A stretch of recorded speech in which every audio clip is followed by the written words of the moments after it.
알면 편한 심리학 알편심. 오늘의 이야기 시작합니다. 안녕하세요. 심리상담연구소 마음을 거닐다 소장 마거입니다. 안녕하세요. 이것저것 다 하는 심리학 박사 대박사입니다. 네, 여러분 저희 이벤트 하고 있는 거 아시죠? 아시겠죠? 모르시는 건가? 아니면 너무 비밀스러운 2019년을 살으신 걸까요? 어쨌든 모두의 이야기로 채우는 모두의 심리학, 저희가 여러분들의 사연을 기다리고 있어요. 커피 쿠폰과 함께. 이러다가 한 주 휴방? 결방. 네. 여러분들의 사연이 없으면 나갈 수 없는 방송입니다. 여러분들이 저희를 배려해 주셔서 지금 안 보내시는 걸까요? 쉬라고? 아무튼 하루 남았으니까요. 내일까지 23일 내일까지 여러분들의 2019년이 어땠는지 사연 보내주시면 감사하겠습니다. 네. 그래서 그냥 하고 싶은 말, 소소한 이야기들을 댓글창, 인스타그램 메시지, 이메일 이런 어떤 수단을 통해서든 보내주시면 감사하겠습니다. 대박사님, 빌 게이츠가 노래방에 가면 어떻게 노래 부르는지 아세요? 왜 갑자기 빌 게이츠가 노래방? 정답은 마이크로소프트하게 그렇게 부른답니다. 정말. 대박사님 반응이 너무 좋네요. 이런 거 좋아하시는 것 같아요. 하나 더 갈까요? 왕이 넘어지면 어떨까요? 청취자 여러분들도 한번 생각해 보세요. 왕이 넘어지면 왕 근접해요. 킹. 정답은 킹콩입니다. 내가 진짜 네. 오늘 주제 설마 아재 개그는 아니죠? 왜 아재 개그가 어때서요? 아재 개그 얼마나 재밌는데. 아니 저도 아재 개그를 사랑하긴 하지만 좀 실없네요. 이 아재 개그의 그 매력 포인트는 실없음에 있습니다. 아까 킹콩 듣고 안 웃으셨던 분들 있잖아요. 이따가 길 가다가 피득피득 웃고 계실 거예요. 맞아요. 네. 계속 생각날 것 같아요. 킹콩 네. 이렇게. 그래서 웃으면 복이 온다. 웃는 얼굴에는 침 못 뱉는다. 이런 웃음을 굉장히 강조하는 말이 많잖아요. 그래서 구구절절 저희가 말씀드리지 않아도 웃는 게 좋다는 거는 누구나 동의할 거예요. 특히 인기 있는 사람들 보면 어때요? 대부분 좀 유머러스하고 웃게 만드는 그런 유머 감각이 있는 사람들이잖아요. 맞아요. 요즘에 세상 살기가 진짜 좀 퍽퍽하고 힘들고 이런 일이 되게 많은데 주변에 이렇게 유머러스한 사람 한 명 있으면 너무너무 좋을 것 같아요. 저도 그 유머 감각이라는 걸 되게 개그 욕심이 있거든요. 저도 특히 이제 알편심하니까 좀 빵빵 터지게 하고 싶은데 가끔 해요. 근데 그게 너무 가끔이라 주변에서 좀 웃길 수는 없겠니? 이런 피드백을 좀 받긴 해요. 그래도 대박사님이 처음에 비해서 그러니까 처음에 굉장히 수줍어했는데 점점 자기의 이제 본 모습을 조금씩 보여주고 있는 것 같아요. 아직 한 10% 정도밖에 안 나왔는데, 그죠? 네. 대박사님 최근에 웃어본 적 있으세요? 저는 제가 보여드린 적 있죠. 저희 애기 춤추는 동영상 그거 볼 때 좀 웃어요. 조금. 제가 웃음에 좀 박해요, 사실. 어디 한번 웃겨보라지 이렇게 무섭네요. 좀 하는 그런. 근데 저는 얼마 전에 엘리베이터를 타면서 좀 뭔가 생각할 계기가 있었는데 한 20대 후반 정도 되는 이제 직장인 여자분들이었어요. 근데 친구 집에서 파티를 하나 봐요. 그래서 이렇게 가면서 그 중에 한 명이 난 최근에 웃어본 적이 없다. 이런 얘기를 하더라고요. 그래서 웃음에 대해서 얘기를 하는데 저의 한 10년 전에 어느 날 밤이 기억났어요. 10년? 네, 10년 전에 저도 이제 친구, 그때 송년이었는데, 친구 집에서 모여서 이제 같이 놀자고 해서 막 맛있는 거 사갖고 가서, 나름의 이벤트도 기획했어요. 그때 막 친구들끼리 상장 종이 아시죠? 그거를 문구점에서 사서 서로에게 상장을 써주고 시조 쓰고 별걸 시조? 시조 상장의 포맷이 어떤 애한테는 시조로 어떤 애한테는 랩으로 이렇게 써주고 이런 식으로 했거든요. 그래서 그날 밤에 엄청 웃었어요. 그러면서 그 중에 이제 한 명이 하는 말이 1년치 웃음을 오늘 다 웃었다. 평소에는 웃을 일이 없는데. 평소에는 웃을 일이 없는데. 그런 얘기를 했는데 저도 되게 공감했거든요. 근데 그리고 나서 한 며칠을 그날 밤 때문에 너무너무 행복하고 뭐 되게 웃기고 그런 거예요. 한 번 세게 웃는 게 되게 에너지를 주는 것 같아요. 그러니까요. 그때 거의 밤새서 웃었거든요. 네. 그래서 2019년을 이제 웃으면서 마무리하시고 또 2020년에는 스스로도 또 다른 사람에게도 유머를 발휘하며 살아가시길 바라는 마음에서 준비한 오늘의 주제 유머입니다. 오늘 알편심 들으면 좀 유머 감각 가질 수 있는 건가요? 저희가 유머 강의는 아니기 때문에 그럴 수도 있겠지만 적어도 좀 웃으실 수는 있을 것 같아요. 저희 평소에 알편심 조금 진지했잖아요. 이미 2번은 웃으셨을 것 같은데 마이크로소프트, 킹콩 이러면서. 그러니까요. 네, 그래서 웃으시는 좀 오늘은 편안한 마음으로 들으시면서 좀 웃을 수 있는 그런 방송이 되길 기대해 봅니다. 시작한 김에 아재 개그 몇 개 더 해주시면 안 돼요? 그래요. 하나 해보죠.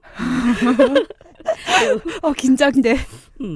세상에서 장사를 제일 잘하는 동물은? 장사. 그냥 빨리 답을 알려주세요. 현기증 나. 판다. 판다. 그러면 또 하나 더. 세상에서 과소비를 제일 많이 하는 동물은? 과소비.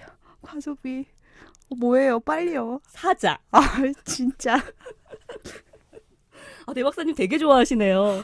제가 이런 코드인지 오늘 제가 다시 깨달았네요. 재발견. 알편심에서는 보통 이 어떤 주제에 대해서 이 기능을 얘기를 하죠. 유머도 그냥 웃게 해준다 수준이 아닌 다른 다양한 기능이 있습니다. 그러면 유머의 기능과 역할 한번 살펴볼까요? 우선 유머 감각이 있는 사람과 없는 사람 누구랑 친구하고 싶으세요? 당연히 유머 감각이 있는 사람이죠. 그게 바로 유머의 첫 번째 기능입니다.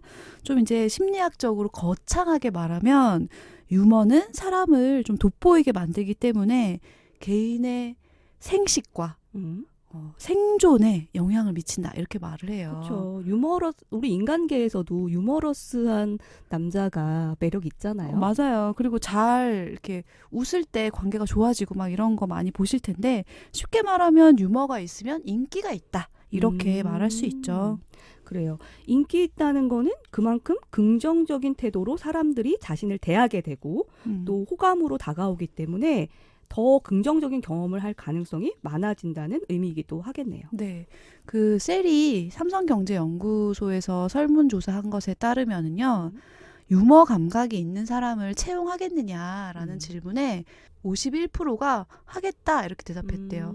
그리고 26.5%는 매우 그렇다 이렇게 했대요. 그러니까 70% 넘는 77.5% 사람들이 유머러스한 사람을 채용하겠다라고 말한 거죠. 네. 그러니까 인기만 있을 뿐만 아니라 취직도 잘할 거다.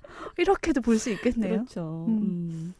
그리고 저는 이 유머 있다라는 말이 좀 센스 있다? 감각 있다라는 말이랑도 좀 가깝게 들리는 것 같아요. 그래서 좀 그냥 웃기다, 재밌다? 이렇게 몸개그 많이 하는 이런 거랑은 좀 다른 느낌이잖아요. 네. 센스를 겸비했다고 해야 되나? 그렇죠. 네. 그래서 킹콩 같은 것도 사실은 되게 영리하고 진짜 기발하다 이런 생각이 좀 들잖아요. 그렇죠.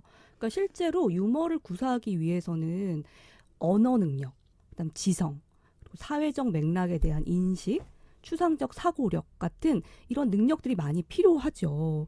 그러니까 유머 감각이 있다는 거는 이런 능력을 겸비한 능력자라는 의미이기도 하니까 그런 면에서 매력적으로 보일 수밖에 없겠네요. 그러면 유머를 발휘하는 사람 입장에서는 자기의 매력을 어필할 수 있고 그에 따른 인기와 또 타인들의 긍정적인 반응 이런 효과들을 또 충분히 누릴 수 있겠고요. 네. 이 유머를 듣는 사람들은 웃을 수 있으니까 또 웃음의 좋은 기능들을 누릴 수 있게 되겠죠. 맞아요. 웃는다는 거는 굉장히 좋은 기능들이 많잖아요. 그렇죠. 뭐 하나하나 다 나열하기 힘들 정도죠. 그러니까 뇌과학자들의 연구에 따르면은 이 유머를 듣는 순간 우리 뇌에는 다양한 변화가 일어나는데요. 이 뭐 유머를 하나 곁들여서 설명을 해볼까요? 오늘 많이 준비하셨어요. 네, 오늘 알편심을 위해서 차곡차곡 모아놓은 이 비장의 무기 오늘 다 풀어봅니다. 네, 가수비 아시죠? 가수 비 알죠? 네, 태양이 싫어. 네, 뭐 네. 이런. 그래서 비가 자기소개할 때 하는 말은 뭘까요? 자, 여러분들도 생각해 보세요. 비? 레인 어쩌고 뭐 이런 거 음. 들어가는 거 아니에요? 자, 비가 자기소개할 때 하는 말은 나비야, 아씨. 나비야. 네. 나비야. 나비야. 네. 아, 진짜 완전 제 스타일이네요. 진짜 오늘 막언니 완전 취정가요? 취향 네. 저격? 매력적이에요. 나 매력적인가 봐. 음. 자, 여러분들은 어떠신가요? 이렇게 막 이리저리 조합하면서 만들어보고 이건가? 저건가? 이렇게 생각하다가 나비야, 나비야 이런 말을 들으니까 이 예상과는 다른 그 반전의 느낌이 있잖아요. 맞아. 저거 나도 알 수 있었을 것 같은데 막 어. 이러면서. 그래서 실제로 이 뇌가 유머를 들으면 그 기대와 다른 답을 딱 듣는 그 순간에 뇌의 어떤 자극이 가해지는 거죠. 그러면서 즐거움과 보상을 느끼는 영역이 활성화가 된대요. 그래서 이제 뇌에서는 세로토닌이나 엔돌핀, 여러분들 이제 많이 들어보셨죠? 이런 행복과 즐거움을 느끼는 신경 전달 물질이 확 이렇게 분출이 되는 거죠.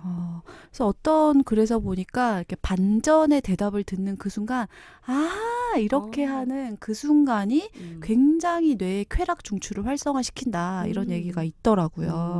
근데 이 웃는 동안에 굉장히 많은 일이 일어나요. 그래서 제가 찾아보니까 우선은 혈압이 낮아지고요. 고혈압 갖고 계신 분들 많이 웃으셔야 웃으셔야죠. 되겠네요. 네, 불안이 감소되고요. 면역력이 증진된대요. 그리고 노화를 지연시키고요. 웃고 나면은 심장 기능이나 심혈관계 기능이 좋아진다는 연구도 있습니다.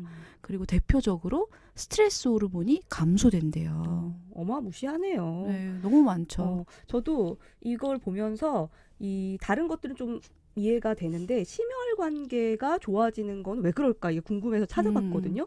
그랬더니 이 웃을 때 심장에 전달되는 혈액의 양이 22%나 증가를 한대요. 그 이유는 이 혈관의 안쪽 벽을 이루는 조직이 확장되기 때문이라고 하고요. 그러니까 많이 웃으면 이 혈관 안에 있는 벽이 건강해져서 심혈관계의 위험을 줄일 수 있다고 합니다. 피가 잘 통한다, 잘 네. 돈다 이렇게 그리고 볼 수 여기가 있는 단단하니까 거예요. 어떤 자극에 잘 맞설 수 있는 거죠. 그래서 이제 심혈관계 위험이 있는 중년 그리고 노년층은 더 많이 웃으셔야 될 것 같아요. 그러게요. 그리고 또 웃는 게 칼로리 소모에도 그렇게 좋다죠? 제가 아주 눈여겨본 연구였습니다. 한 연구에서요, 45명의 참가자들을 이제 절반으로 딱 나눠가지고 영화를 보게 하는 거예요. 근데 절반의 사람들은 똑같이 10분의 영화를 보는데 웃긴 영화를 본 거고요. 또 절반의 사람들은 그냥 웃기지는 않은 그냥 영화를 본 거예요.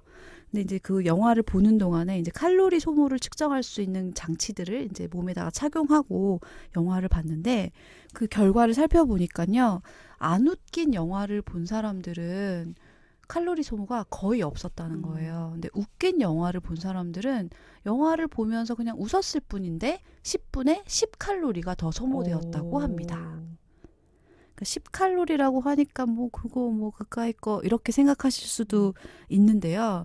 10분 동안 이렇게 열심히 걸으면 한 40칼로리가 소모가 된대요. 근데 가만히 앉아서 영화를 봤을 뿐인데 10칼로리가 소모되니까 할만하죠. 그러네요. 가성비가 높네요. 네, 그래서 낄낄낄 웃기만 해도 칼로리 소모가 된다고 합니다. 네. 그래서 살 빼시고 싶은 분들 재미있는 영화 보시면서 웃으시는 거 도움될 것 같고요. 또 웃음이 피부 노화 방지에도 그렇게 좋다고 하네요. 웃음은 어디까지 할 수 있는 거예요? 그러니까요. 이 스탠퍼드 대학의 윌리엄 프라이 박사가 말을 했는데요. 사람이 이 마음의 기쁨을 가지고 한번 크게 웃을 때면 이 평상시 쓰지 않았던 근육 중에 230개 이상이 움직인다고 해요. 와, 근육이 그렇게 그렇죠. 많구나. 얼굴에 그 미세 근육이 되게 많잖아요. 그래서 이렇게 웃어서 근육이 움직이면은 이 혈액 순환이 활발해지고 또 산소와 영양분이 피부 곳곳에 전달돼서 피부 노화 방지에 좋다라고 얘기를 하더라고요. 왜 가끔 웃으면 주름질까봐 좀 이렇게 부자연스럽게 웃으시는 분들도 있는데 웃어서 생긴 주름은 되게 아름답지 않아요? 되게 이렇게 눈가에 이런 주름 되게 갖고 네. 싶어요. 그러니까요. 그래서 찡그려서 생기는 주름도 있지만 그 웃음으로 인한 주름과 차원이 다른 네. 주름이죠. 웃을 때 혈액순환이 잘 된다고 하니 그래서 노화 방지에 도움이 된다고 하니 웃고 볼 일이네요. 네.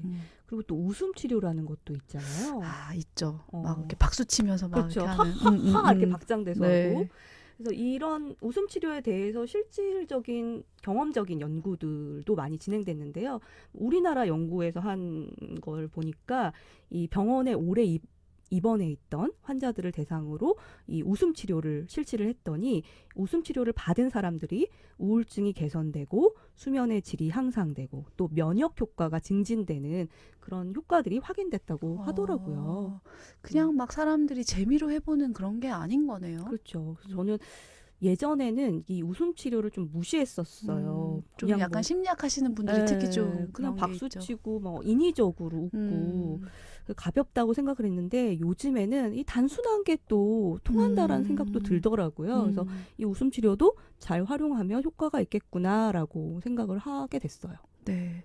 그러니까 저희가 유머와 이 웃음이라는 게 뗄래야 뗄 수 없는 관계니까 이 두 가지 효과를 좀 같이 살펴보고 있는데 유머 그 자체가 갖는 힘도 굉장하잖아요. 그렇죠. 우선은 유머는 웃음뿐만 아니라 이 기본적으로 긍정적인 감정을 유발하죠. 근데 이 긍정적인 감정은 굉장히 우리의 건강에 많은 기능을 하게 되고요. 네. 그래서 부정적인 감정을 느낄 때는 어때요? 우리가 어떤 집요하게 집착하고 하나만 바라보게 되잖아요. 터널 시야. 그렇죠. 그렇게 되는데 이 긍정적인 감정을 느끼면 사고가 유연해지고 확장되고 그래서 창의성이 발휘된다고 해요. 이 긍정적인 감정과 창의성의 상관관계는 굉장히 많이 연구가 됐죠. 그래서 유머를 통해서 긍정적인 정서를 유발하는 게 성취나 혁신으로 이어질 가능성이 높다는 거고요. 그래서 뭐 요즘에 펀 경영, 펀 마케팅 이런 것도 등장하는 이유이겠죠. 그러니까 사람들한테 막 불안을 조장하거나 위기다 막 이런 식으로 하면 오히려 거기에 함몰돼가지고 어떡하지 이런 생각만 하게 되는데 좀 즐겁게 만들어주면 새로운 생각들, 혁신적인 생각들을 많이 할 수 있게 된다 이런 의미이신 거죠. 그렇죠. 네. 저도 최근에 이제 좀 재밌게 들은 강연이 있었는데 김찬호 교수님이라는 분이 세바시에서 유머에 대해서 강의를 하신 게 있더라고요. 근데 거기에서도 어떤 얘기가 나오냐면 인간은 기본적으로 부정적인 것에 초점을 맞추는 특성이 있는데 이럴 때 유머라는 것을 통해서 이 초점을 탁 전환하는 효과가 있을 수 있다는 거예요. 그래서 이 유머의 힘에 대해서 이분은 이렇게 말씀하시더라고요. 유머는 다른 세계를 상상하게 하는 힘을 가지고 있습니다. 유머는 현재의 삶을 비틀어서 틈새를 만듭니다. 우리는 그 틈새로 다른 세계를 들여다볼 수 있습니다. 이런 말씀이 저는 참 와닿았어요. 또 이제 유머를 발휘하면 엄청 어색하거나 좀 심각할 때 분위기가 전환되기도 하잖아요. 맞아요. 뭐 이렇게 찾아보니까 이런 사례가 있더라고요. 그 레이건 전 대통령 아시죠? 원래 배우였다가 네네네. 대통령이 된 이 사람이 1981년에 어떤 저격자가 쏜 총에 맞아서 병원으로 실려가는데 이제 부인이 나타나자 이 레이건 대통령이 이렇게 말을 했대요. 여보, 나 총알이 피하는 걸 깜빡했어.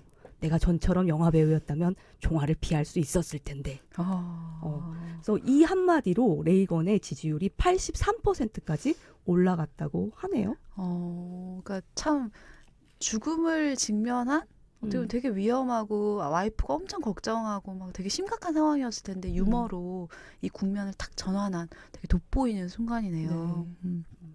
그래서 제가 만약에 미국 시민이었어도 이런 상황을 유머로 이렇게 탁 쳐낼 수 있는 대통령에 대해서는 되게 신뢰가 생겼을 것 같아요. 뭐든 해내겠구나 막 이런 그렇죠. 느낌? 저는 약간 싸우거나 특히 이제 애들 혼낼 때 되게 심각하게 각 잡고 막 혼내고 있는데 애들은 되게 뭔가 엉뚱하게 귀엽잖아요. 그러면 그래서 피식 웃고 음. 나면 되게 심각했던 그 상황이 음. 아무것도 아니게 되고 뭘 그렇게 화를 내고 그랬나? 약간 이렇게 넘어가게 되는 그렇죠. 그런 경우도 많이 한 것 같아요. 저는 또 뭐 비슷하게 저희 엄마의 사례가 또 생각나네요. 제가 이제 그릇 같은 거, 컵 같은 거 깨면은 이제 좀 분위기가 안 좋아지잖아요. 네, 엄마가 또 아끼는 네. 그릇일 수도 그렇죠. 있는데 그럴 때 이제 엄마가 괜찮아요. 그래야 그릇 장사도 돈을 벌죠. 뭐 이런 식으로 하면서 저의 민망함을 좀 깨주는 그런 걸 하시더라고요. 어머님의 흥을 물려받았구나. 저희 엄마는 흥이 폭발하시는 분이에요. 한번 초청하고 싶은데요. 네. 그래서 이런 국면에서 좀 심각하고 좀 불편한 상황에서 유머를 발휘하면 좀 분위기가 전환되고 또 관계도 개선되는 그런 효과를 얻게 되겠죠. 이 유머를 대인관계 맥락에서 연구를 하고 있는 할이라는 연구자가 있는데요.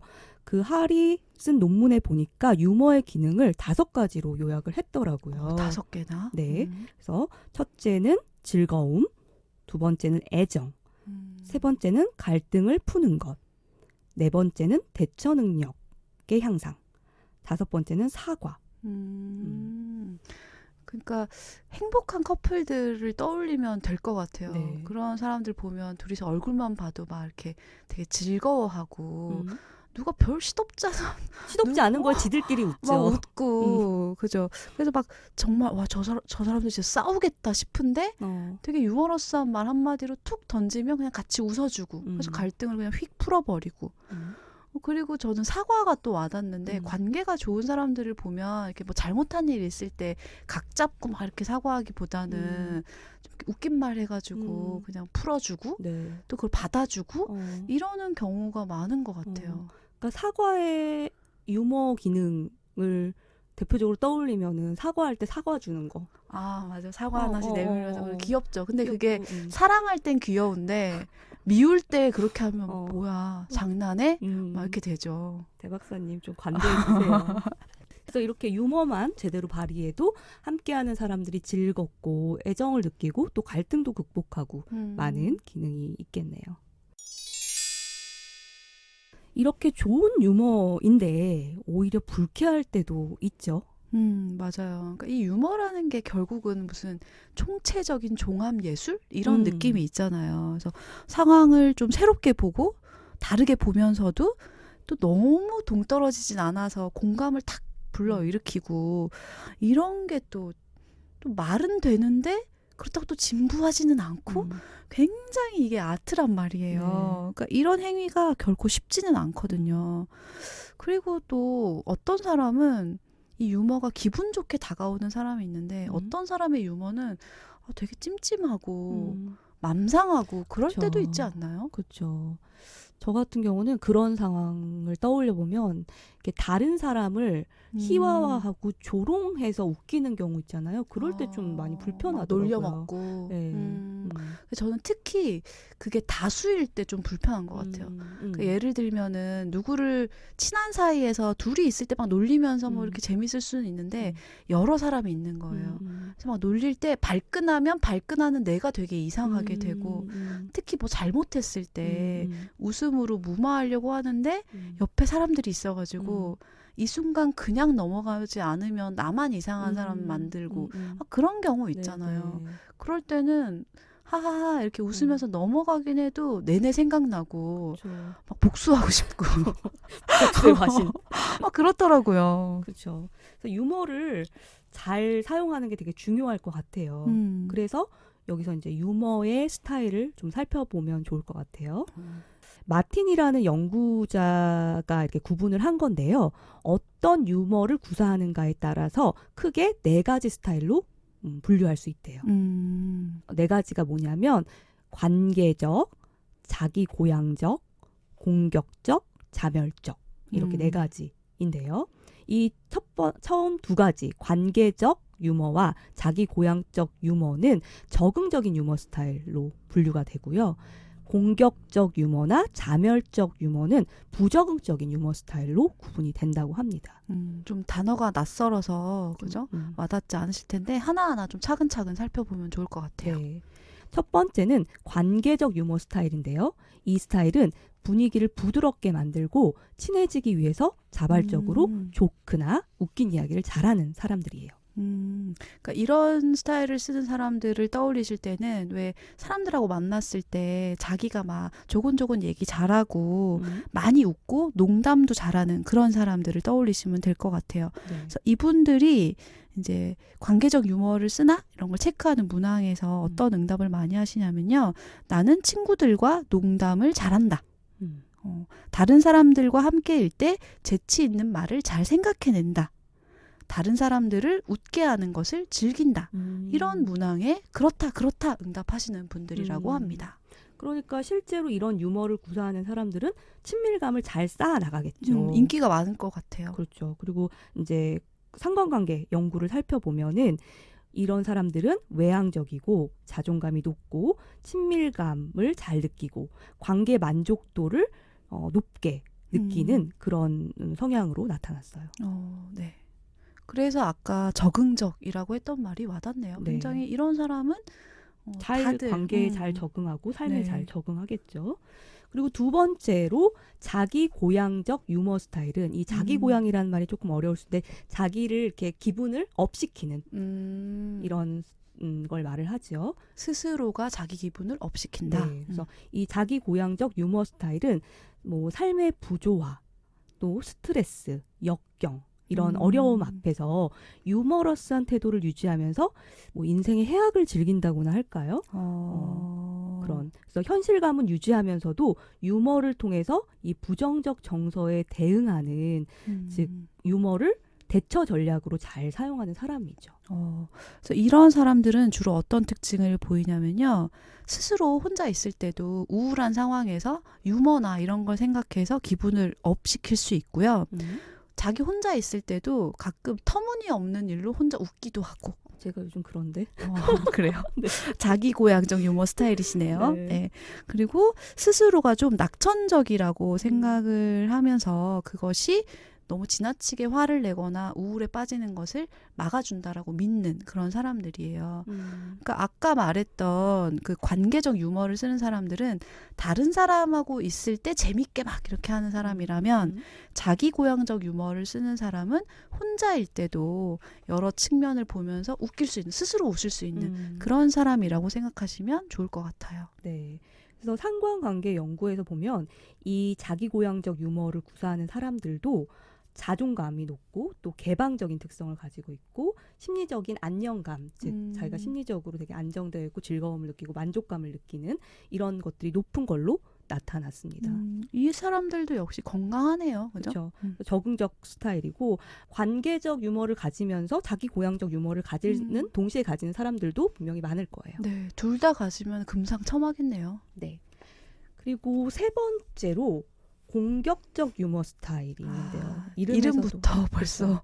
그러니까 다른 사람을 놀리거나 뭐 빈정거리거나 조롱하고 헐뜯거나 이런 걸 주로 사용해서 뭐 유머를 쓰는데 이때 보통 자기가 우월하다는 걸 보여주기 위해서 유머를 사용하는 사람들이에요. 그래서 아까 말한 그 다른 사람을 제가 조금 불편하다고 했던 다른 사람을 조롱하거나 희화화해서 유머를 쓰는 사람들 이런 경우겠죠. 그러니까 이분들은 누가 실수하면 그것을 놀릴 거다 나는 이렇게 생각한대요 스스로. 자기가 다른 사람을 놀릴 거다. 그렇죠. 누군가가 실수하는 걸 보면 실수를 이해하고 덮어준다가 아니라 나는 놀릴 거다. 되게 솔직하네요. 이렇게 생각하고요. 그리고 남을 비판하거나 비하하는 유머를 쓰는 것을 좋아한대요. 그리고 그러면서도 사람들은 이런 유머에 별로 상처받지 않을 거야 라고 생각하는 거죠. 그러니까 공감 능력이 떨어지는 면이 있는 거예요. 저는 이 유머 스타일을 하면은 저는 이것도 문제라고 생각되는데 학교에서 그 반에서 어떤 아이가 늘 놀림의 대상이 되는 경우가 있어요. 그러니까 단체로 놀리는 거죠. 그래서 뭐 안 좋은 일을 하면 이름 부르잖아. 아무개 뭐 이러면서 걔 이름 불러요. 그러면서 애들이 같이 깔깔깔 웃고. 근데 그걸 당하는 아이는 굉장히 상처받죠. 근데 그 놀리는 애들은 그냥 친해서 놀리는 거야. 뭐 친해서 그러는 거야. 이런 식으로 얘기를 하는데 사실 그거를 이제 집단적으로 당하는 애는 뭔가 같이 애들이 웃으니까 자기도 막 발끈할 수는 없고. 맞아요. 나만 이상한 사람 어. 되니까. 그런데 그런 사례로 상담을 저한테 온 경우가 있었거든요. 근데 아까 마거님이 설명하실 때 이 공격적 유머는 좀 우월감을 드러내는 거다라고 말씀하셨는데 남을 막 놀리고 조롱하면서 웃기려는 사람들은 내가 제 위에 있다라고 생각하니까 그렇게 함부로 누구를 대하는 것 같아요. 그렇죠. 그리고 인간이 남보다 우월하다라는 걸 느낄 때 되게 이렇게 기뻐한다고 해야 되나? 그런 본성이 있는 면도 사실이잖아요. 그래서 특히 권력이 있는 사람이 공격적 유머를 구사하면 진짜 폭력적이게 될 수 있는 것 그렇죠. 같아요. 조심해야 될 유머네요. 그러니까 이분들이 아까 이런 남을 희화하는 유머에 대해서 상대방이 상처받지 않을 거라고 생각한다 그랬잖아요. 그러니까 어떤 사람에게 부정적인 영향을 주려는 의도는 없었다고 하더라도 그걸로 인해서 상처받는 사람이 생기고 그러면 좀 대인관계의 질이 저하될 수 있는 그런 가능성이 있겠죠. 네.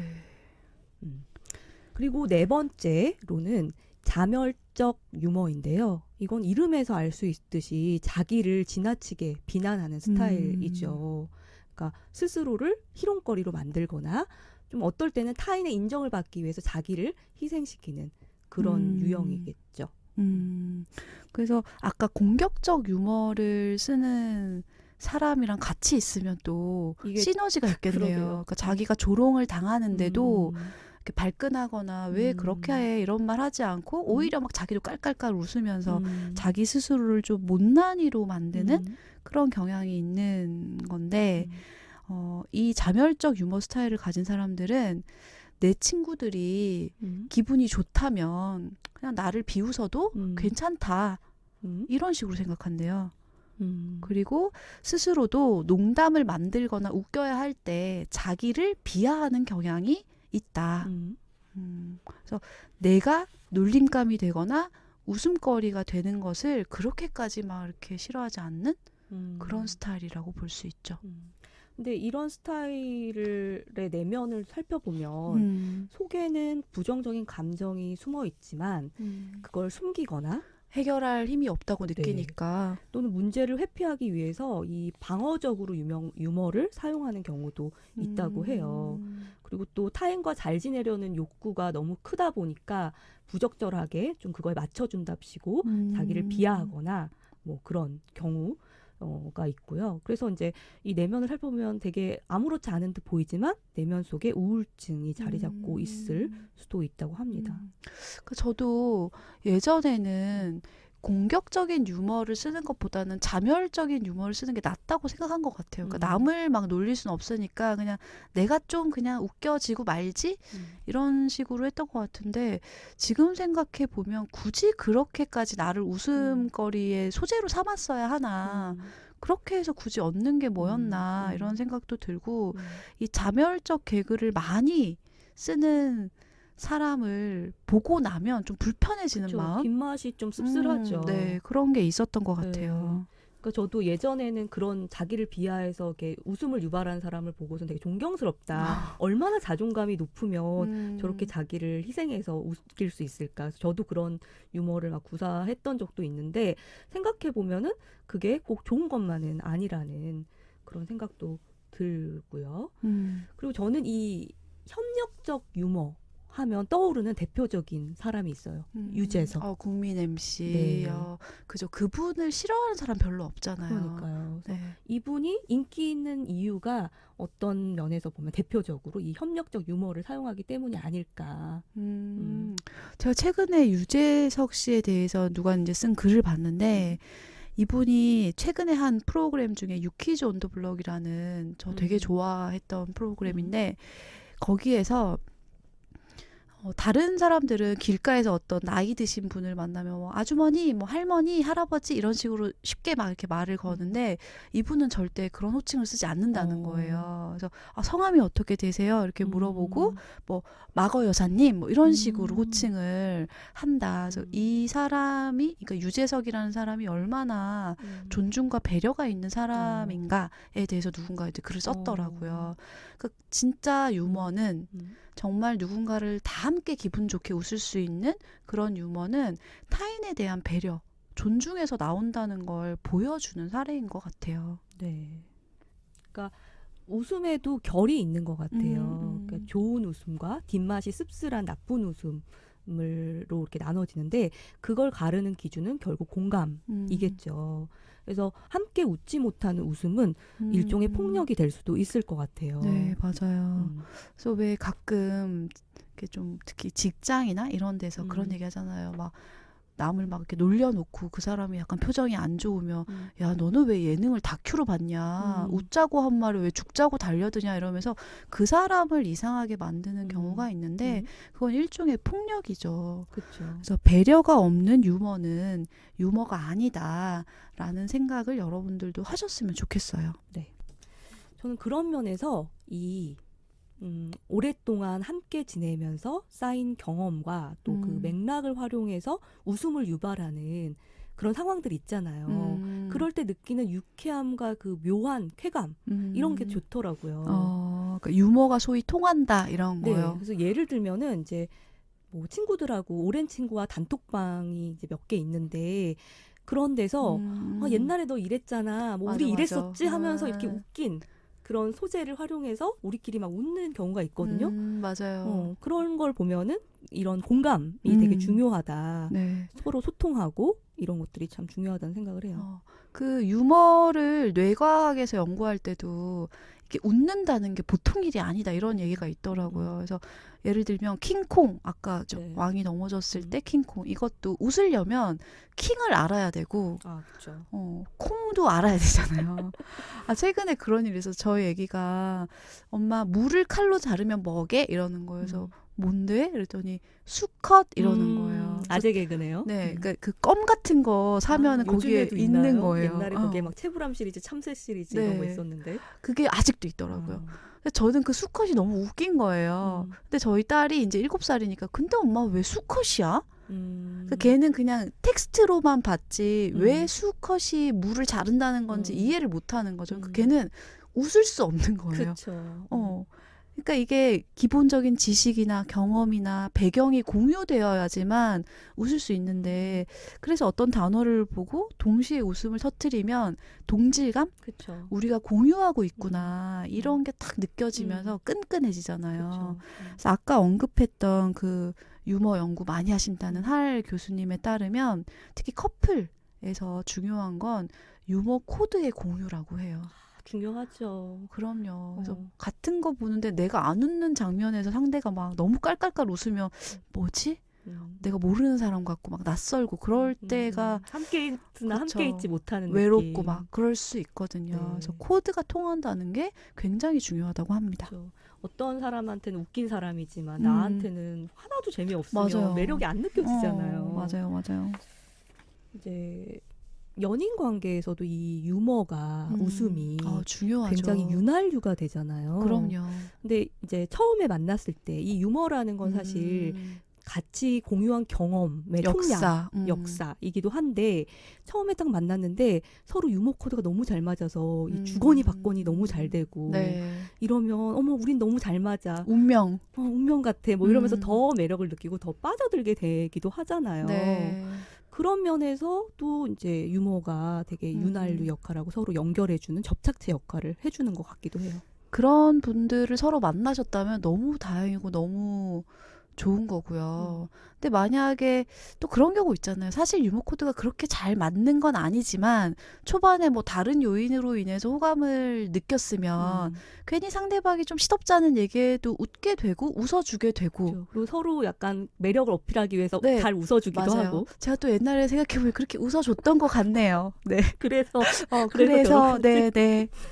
근데 이제 이게 호감이 있을 때는 서로 웃어주는 노력을 하는데 시간이 오래 지나면 이제 우리가 유머 코드가 맞지 않네 이런 순간들이 올 수 있잖아요. 근데 그럴 때는 좀 선택해야 되는 것 같아요. 만약에 이 관계가 중요하고 이 관계에 윤활유가 필요하다라고 생각하면 좀 코드가 안 맞더라도 저 사람은 뭘 보고 웃나, 쟤는 뭐가 재밌나, 이런 것들을 좀 같이 공유하려고 노력하고 한번 웃어주고. 왜 개그가 그렇잖아요. 내가 개그 하나 했는데 상대방이 받아주면 신나서 좀 더 막 이렇게 할 수 있는데, 상대가 안 받아주면 이렇게 침묵하게 되고, 침묵하게 되고, 내가 뭘 잘못했나 주눅 들고 이러잖아요. 그래서 좀 유머 코드라는 게 노력을 통해서도 좀 같이 그래요. 맞춰가야 되지 않나 하는 생각도 들어요. 유머를 잘 구사하는 것도 능력이지만 유머를 잘 받아서 같이 공유할 수 있고 맞아요. 이런 것도 능력이겠네요. 좋은 관계를 위해서라면요. 그래서 열린 태도와 좀 이제 받아들이려는 관대함. 이렇게 왜 웃게 되죠? 이게 저희끼리는 통하는 그렇죠. 역사가 있기 그쵸. 때문이죠. 관대함이라는 단어만으로도. 네. 이거는 저희끼리의 역사로 네. 남겨두는 걸로 하고요. 자, 그렇다면 이 유머가 생활이 되는 방법에 대해서 좀 생각을 해봐야겠죠. 네. 이 살면서 사실 우리 각박한 세상이 척박한 세상에서 웃을 일이 별로 없잖아요. 그래서 좀 의식적인 노력들이 필요할 것 같아요. 맞아요. 네. 그래서 쉬기 위해서 우리가 뭐 공원에 찾아가고 이러는 것처럼 웃기 위해서 뭔가 찾아가는 노력도 좀 필요하겠죠. 그렇죠. 그래서 미국의 저명한 심리학자인 윌리엄 제임스, 뭐 심리학의 아버지라고도 얘기하는데요. 다 했죠. 이분이 다 했어요. 그냥. 네, 이분이 뭐라고 얘기했냐면 되게 여러분들도 아실 거예요. 우리는 행복하기 때문에 웃는 게 아니다. 웃기 때문에 행복한 것이다. 이런 유명한 말을 했죠. 네. 그래서 실제 그런 연구가 있잖아요. 이 미간에다가 이렇게 핀 같은 걸 이렇게 붙여놔요. 그래서 이거를 이렇게 일부러 이렇게 찡그리는? 찡그리면 서로 이 핀이 서로 마주 이렇게 탁 붙게 되고, 이렇게 웃는 것처럼 이렇게 미간을 이렇게 막 이렇게 넓히면 핀이 멀어지잖아요. 근데 사람들한테, 어떤 사람들한테는 이 두 핀을 붙여보세요. 얼굴 근육을 써서 이렇게 지시를 주고, 어떤 그룹한테는 이 두 핀의 끝을 최대한 멀게 벌려보세요. 얼굴 근육으로만. 이렇게 한 거예요. 그렇게 한 다음에 이제 한참 핀을 이렇게 막 움직인 다음에 지금 기분이 어떠세요? 물어보면 이렇게 찌푸린 얼굴을 해야만 했던 그룹에 비해서 이렇게 막 웃는 것처럼 근육을 이완시켰던 그룹이 훨씬 지금 뭔진 모르지만 내가 기분이 좋고 행복하다. 이렇게 보고했다라는 연구가 있거든요. 그러니까 억지로라도 한번 가짜 웃음이라도 웃는 얼굴을 만들어 보면 기분이 좋아진다. 이런 거예요. 그래서 첫 번째로는 아침에 일어나서 하루를 의식적으로 웃으면서 시작해 보는 거죠. 눈 뜨자마자 웃는다. 웃을 일은 없겠지만 뭐 저는 사실 아침에 되게 기분 좋은 날이 있어요. 괜히는 아니고 이유가 있죠. 쾌변을 봤을 때. 쾌변까지 지금 공개하셔도 괜찮겠어요? 네. 저는 이 면에 맞아, 대해서 맞아. 얘기하는 거를 되게 좋아해요. 왜냐면 우리 인간에게 되게 중요한 먹고 싸는 게 얼마나 중요한 일이에요. 마거님이 예전에 저희 무슨 주제 다룰까 할 때 뭐 똥의 심리, 똥 얘기해도 되나? 그런 거 다루고 싶다고 제가 늘 하셨죠. 얘기하죠. 쾌변. 쾌변을 이렇게 딱 보고 나면은 이렇게 미소가 지어져요. 근데 이것도 이제 이유가 있으니까 웃는 거지만 그렇지 않더라도 일부러라도 이제 웃어보는 거죠. 혹여 쾌변을 보지 않은 날에도 그렇죠. 웃어본다. 네. 어때요? 해보실 수 있겠죠? 저는 사실 웃으면서 일어나요. 그래요? 왜냐면 저희 아기가 너무 귀엽거든요. 저희가 이렇게 자고 있으면 저희 둘째가 와서 저를 톡톡톡 하면서 엄마 일어나. 나 쉬하고 싶어. 이러면서 깨우는데 그게 너무 없네요. 귀여워요. 그냥. 네, 그래서 애가 만약에 커가지고 사춘기 돼서 막 그러면 죽을 상을 하고 울상죽상하고 네. 그런 상황에서조차도 의식적으로 한번 웃으면서 하루를 시작해 본다. 이거 한번 실천해 보시면 좋을 것 같고요. 또 두 번째로는 이 아침에 신이 날 만한 음악이나 영상을 틀고 하루를 시작하는 거예요. 있잖아요, 저희 요즘에 빠진 저희가 입덕한 펭수. 저는 요즘에 그 펭수의 이것도 얘기해도 불러야 되나? 애템송이라는 게 있어요. 그 리믹스 버전이 있고 되게 신나게 음. 어떤 팬이 만든 영상이 있는데 그걸 틀고 샤워도 하고 뭐 화장도 하고 막 이러면서 준비를 하거든요. 네. 어찌나 신나던지 하루가 너무너무 상쾌해요. 근데 그게 너무 저 동의하는 게 아침에 처음 딱 들은 노래가 하루 종일 입가에 맴돌잖아요. 맞아요. 그 애템송이 가사가 이런 거잖아요. 신이 나, 신이 나, 애템 신이 나 이런 거거든요. 어떻게 우리 저희가 사실은 1월 달에 펭수 특집을 준비하고 있습니다. 팽덕 여러분 기대하십시오. 네. 근데 어쨌든 이 신이 나 이거를 아침에 딱 들으면 하루 종일 자기도 모르게 흥얼흥얼 신이 나 이러고 있을 거란 날 말이죠. 수밖에 없어요. 네. 네. 그래서 좋은 방법인 것 같아요. 네. 그리고 세 번째는 재미있는 요소가 될 만한 것들 주변에 두는 거예요. 뭐 아기자기한 소품이나 자기가 좋아하는 뭐 캐릭터나 뭐 스마일 스티커 같은 거 이런 것들을 두면 그거 볼 때마다 좀 한 번씩 웃고 이럴 수 있겠죠. 그러니까 웃음에도 노력이 필요한 거네요. 그러니까 누가 그냥 저절로 나를 웃겨주기를 그냥 가만히 멍하게 기다릴 것이 아니라 보면 웃음이 나는 무언가를 스스로 찾고 준비해두고 옆에 두고 이런 노력을 하셔야 되겠어요. 그리고 네 번째로는 이 재미있는 프로나 뭐 코미디 영화나 아니면 웃긴 영상 등을 이렇게 모아뒀다가 스트레스 받는 날에 대방출하면서 웃는 거죠. 네. 뭐 그런 거 있으세요? 저는 아까 말한 우리 펭수가 있고 저는 또 요즘에 그 장성규 아나운서가 또 그렇게 웃기더라고요. 그래요. 선을 넘을까 말까 하는 그분. 그래서 그래서 그분의 유튜브 채널을 아주 애정하고 있습니다. 네. 저 같은 경우는 이 매불쇼. 매불쇼 매불쇼 작가님 듣고 계시나요? 섭외 한번 올 때 됐는데.